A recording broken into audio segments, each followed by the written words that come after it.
Buenas noches, mis hermanos. Mi nombre es Adán Arias y gracias por estar este tiempo compartiendo con nosotros. Mi nombre, como les dije, es Adán Arias. Reciban un cordial saludo de parte de la Primera Iglesia Cristiana Bautista de Monterrey. Es un gozo y un placer el estar en comunión con ustedes, estar en comunicación y siempre les recuerdo con todo mi corazón y con todo cariño, mis hermanos. Antes de empezar este tiempo pequeño devocional, quisiera poder orar con ustedes antes de poder iniciar. Oremos. Bendito Padre Celestial, gracias. Gracias porque eres bueno. Gracias porque eres maravilloso, Señor. Padre, te ruego, te suplico, Señor, que tú seas con nosotros. Ayúdanos, Señor, a que podamos entender, comprender y saber qué es lo que tú tienes para nosotros en esta hora. No permitas que yo hable, si no viene de tu parte. Te lo ruego con todo mi corazón, en el nombre de tu Hijo, mi Cristo, mi Señor Jesús. Amén.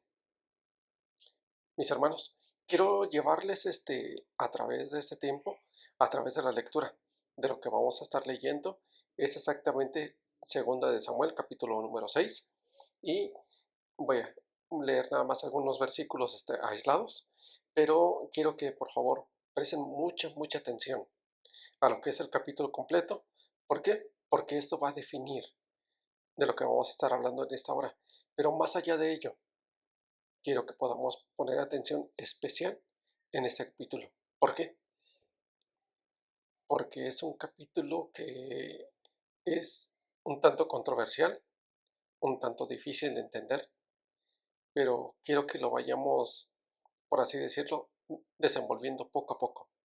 Hagan de cuenta que es un regalo que se necesita desenvolver poco a poco. Si lo desenvolvemos muy a prisa, podemos arruinar el regalo que Dios tiene para nosotros. Quiero leer los primeros versículos y nada más vamos a leer los primeros 4 versículos por el momento. Dice así: David volvió a reunir a todos los escogidos de Israel, 30,000. Y se levantó David y partió de Baala de Judá con todo el pueblo que tenía consigo, para hacer pasar de allí el arca de Dios, sobre la cual es invocado el nombre de Jehová de los ejércitos, que mora entre querubines. Pusiendo el arca de Dios sobre un carro nuevo, y llevado de la casa de Abinadab, que estaba en el collado, y Usa y Ahio, hijos de Abinadab, guiaban el carro nuevo. Y cuando lo llevaban de la casa de Abinadab, que estaba en el collado, con el arca de Dios, Ahio iba delante del arca. Miren, para entender este versículo, la clave está en el versículo número 2. Quédense con eso. Ahorita vamos a seguir. Miren, el relato que nos ocupa está en Segunda de Samuel, capítulo número 6. Se encuentran unos pasajes un poco más controversiales, por así decirlo. La aparente desconexión entre la intención buena, piadosa, de parte del rey David para transportar el arca de Dios hacia Jerusalén. Es una intención que parece ser castigada muy severamente de parte de Dios hacia una persona llamada Usa. Usa representa la intención humana de hacer las cosas correctas, de hacer las cosas bien, de tener un corazón bueno, pero que es castigado por Dios. La, la narrativa comienza con celebración, júbilo, pero termina con un juicio de Dios hacia David, hacia Israel y en parte muy definitiva hacia Usa, hacia su familia. Miren, quiero empezar con la primer punto, la fe en el carácter de Dios frente a sus acciones. Y miren, al examinar la secuencia de eventos, observamos que David, con una intención loable, decide trasladar el arca hacia la nueva capital de Jerusalén. Jerusalén como tal apenas estaba erigiendo como nación. Miren, Cuando Dios da la tierra prometida a Moisés, hacia Abraham, ellos empiezan a llegar a la tierra prometida y Josué por primera vez empiezan a entrar. Pero con David es que realmente conquistan toda esa nueva tierra prometida que Dios tiene para ellos. Acuérdense, David es quien conquista por completo esta nueva nación. Y como tal, David pone en su intención, en su corazón, una intención buena, correcta, de establecer la capital en Israel. Y es por eso que él tiene la intención de llevar el arca hacia Jerusalén. Por eso empieza todo esto. Miren, sin embargo, en el transcurso del viaje, Usa extiende su mano para establecer el arca, porque se estaba cayendo. Miren, le voy a seguir leyendo. Y David y toda la casa de Israel danzaba delante de Jehová con toda clase de instrumentos de madera, de haya, de arpas, salterios, panderos, flautas y címbalos. Cuando llegaron a la era de Nacor, Usa extendió su mano al arca de Dios y la sostuvo, porque los bueyes tropezaban. Y el furor de Jehová se encendió contra Usa, y lo hirió allí Dios por aquella temeridad, y cayó allí muerto junto al arca de Dios. Usa extiende su mano para estabilizar el arca. Un acto, una iniciativa buena, una iniciativa humana, pero tiene como tal la muerte instantánea.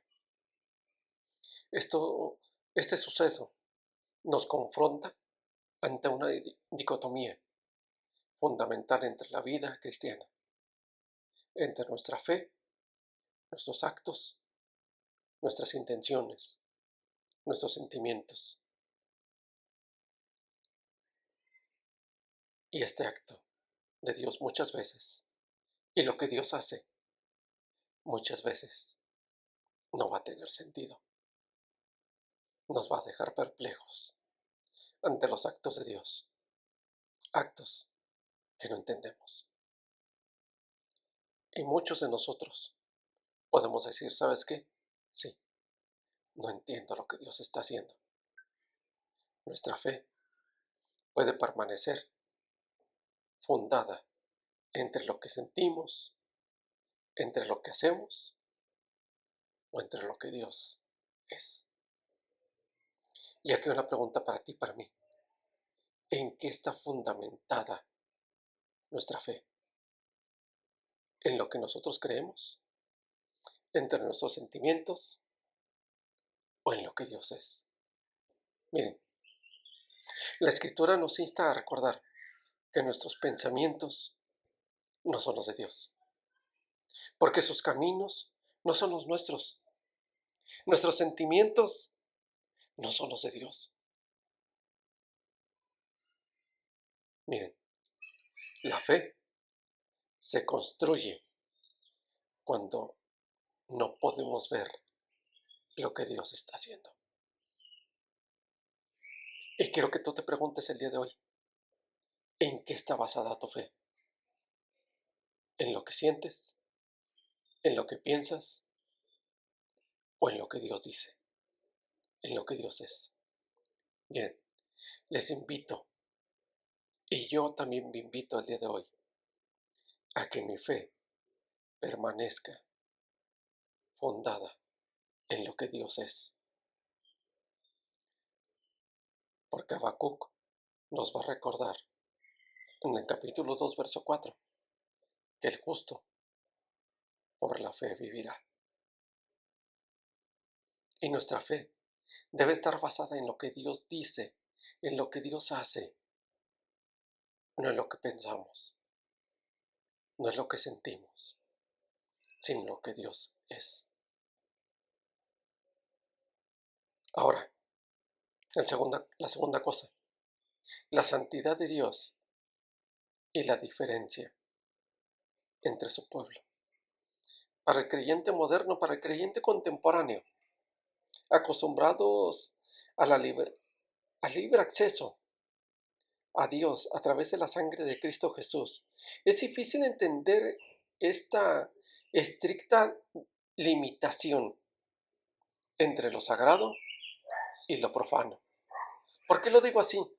Porque muchas veces cuando Dios está con nosotros y Dios nos invita muchas veces a que vayamos con Él, a veces perdemos sentido entre lo que es sagrado y lo profano.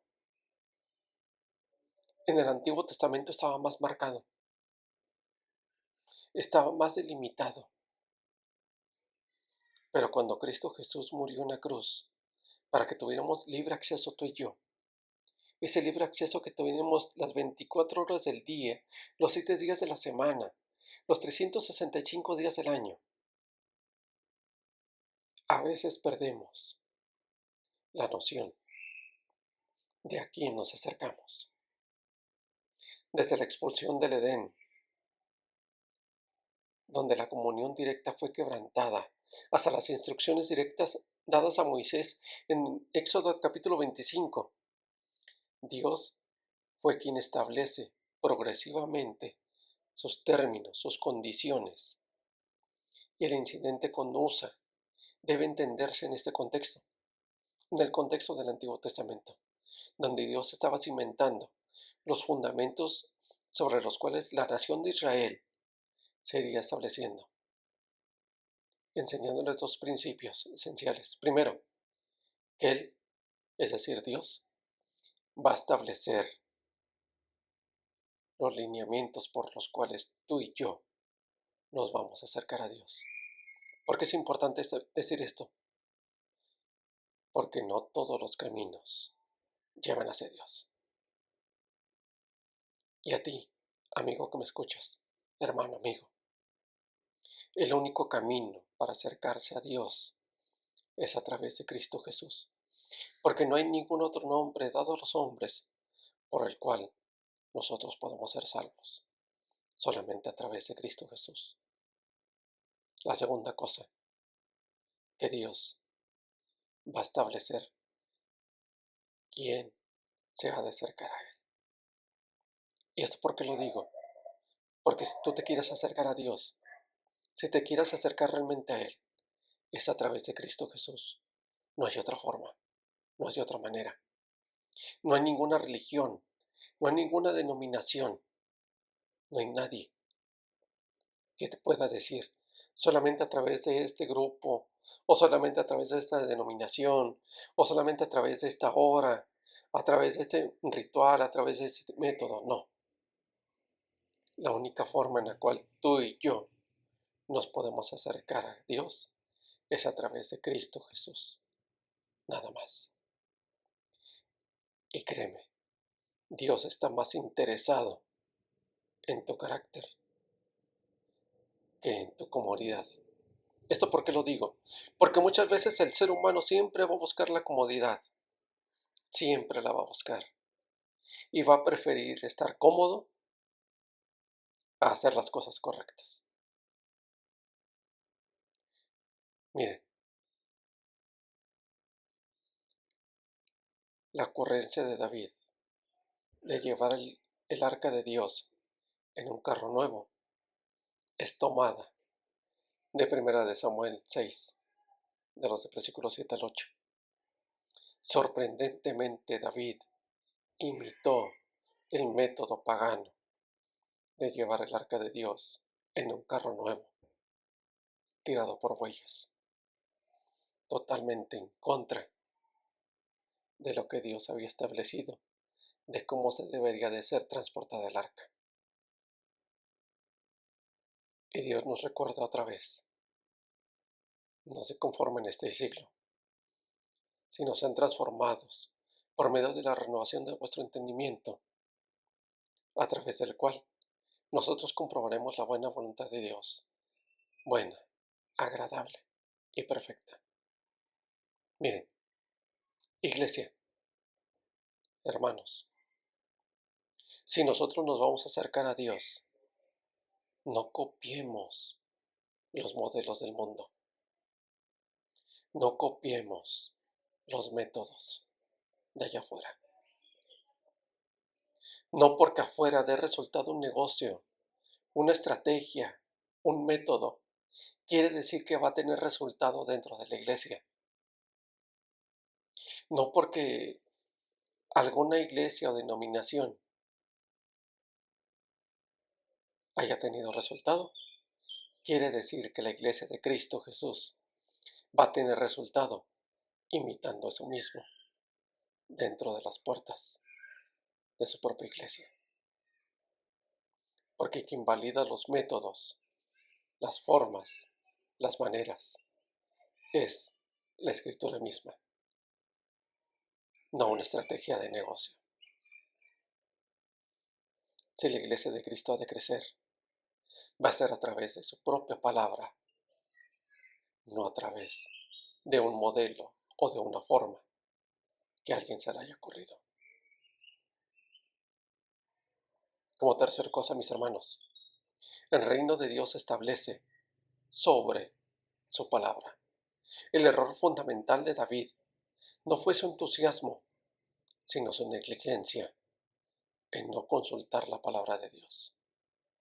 Lo que tú y yo queremos hacer, primero debemos de consultar su palabra. Las instrucciones para el manejo del arca eran claramente estipuladas en Éxodo capítulo 25 y después en Números capítulo 4. El arca, como símbolo mismo de la presencia de Dios, debe ser transportada exclusivamente sobre los hombros de los levitas, no sobre un carro. Este detalle era fundamental para la forma logística de transportar el arca. Era una lección de teología sobre santidad y la manera sobre la cual acercarse a lo divino. Miren, ¿se recuerdan que al principio les dije que la clave para entender el capítulo completo estaba en el versículo número 2? Lo voy a leer otra vez y síguenme, por favor. Y se levantó David y partió de Baala de Judá con todo el pueblo que tenía consigo para hacer pasar el arca de Dios, sobre la cual es invocado el nombre de Jehová de los ejércitos, que mora entre los querubines. Cuando Cristo Jesús estuvo en esta tierra y nos enseñó cómo orar, lo primero que Jesús nos dice es: Padre nuestro que estás en los cielos. Dios nos ha mudado. Nosotros nos cambiamos de lugar. Nosotros nos acercamos a Dios y Dios sigue sentado en el mismo lugar en donde está. Sigue su nombre 3 veces santo. Hermanos, por favor, cuando tú y yo nos acerquemos a Dios, recordemos que Dios sigue sentado en el mismo lugar, vive en el mismo lugar. Para el creyente moderno, esto resulta en una revelación profunda. Tú y yo somos linaje escogido, real sacerdocio, nación santa. La presencia de ese Dios está sobre nuestros hombros. Varones, hermanos, tenemos una responsabilidad tan grande de cargar sobre nuestros hombros la presencia misma de Dios en nuestros hogares, con nuestros hijos, con nuestro cónyuge. Dios ya no está en un recipiente de madera y de oro, sino que su Espíritu Santo ahora mora en nuestros corazones. Como sacerdotes del nuevo pacto, llevamos la presencia misma de Dios a nuestro trabajo, a la escuela, a nuestros hogares. Esa verdad es un consuelo inmenso, pero una responsabilidad sumamente solemne, pues su presencia nos acompaña para bendición o para juicio. Depende de ello nuestra felicidad y nuestra reverencia. Cuarta cosa, la relación entre la reverencia y la bendición. Ya quiero casi terminar con ustedes ese tiempo. Y quiero terminar con esto. El propósito final de Dios no era simplemente castigar a Usa o a David, sino enseñarle la inseparable conexión entre reverencia y bendición. Dios anhela que su presencia sea fuerte y su presencia sea una fuente de gozo y de bendición para su pueblo, pero en respeto a su santidad es el canal necesario por el cual fluye esa bendición. La lección, una vez aprendida, introduce un respeto refrescante que paradójicamente nos conduce a una libertad más profunda. Esto se verifica en la segunda y exitosa tentativa de David al trasladar el arca. Eso está en los versículos del 12 al 23. Habiendo cumplido el protocolo divino que Dios había establecido para transportar su presencia de un lugar a otro, influyó exitosamente en el sacrificio de David, de un corazón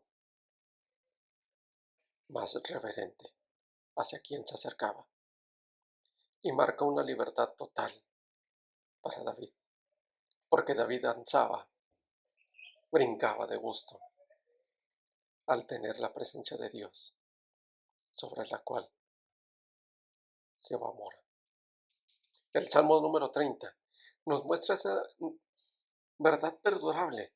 La adoración más libre y más gozosa es aquella que está cimentada sobre la reverencia y está pavimentada sobre la expresión. David no se sintió verdaderamente libre para adorar de manera más aceptable hasta que sacrificó su propio corazón, sus propias intenciones y sus propios pensamientos.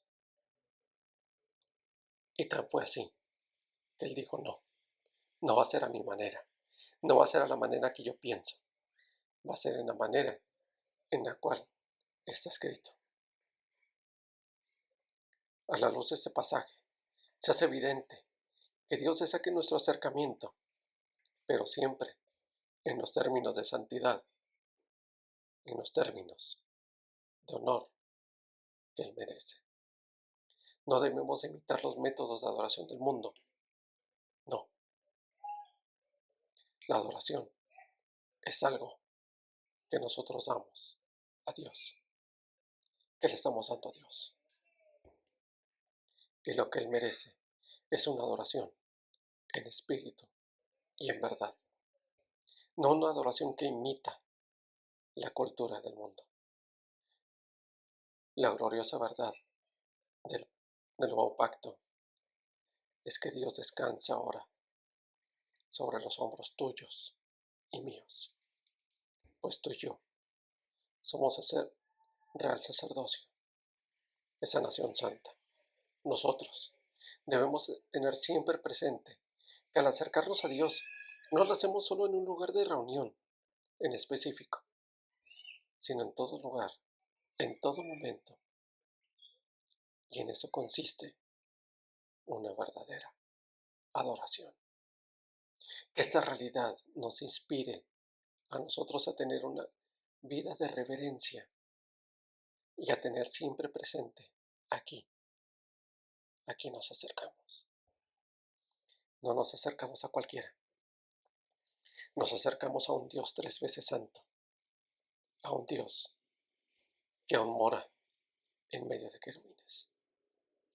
Mis hermanos, gracias por su tiempo, gracias por estar atentos en este momento. Espero que haya sido de bendición, espero que haya sido algo en lo cual les haya dado que pensar. Les mando un caluroso abrazo y saludo. Les amo con todo mi corazón. Les deseo lo mejor. Dios les bendiga. Que pasen buen día.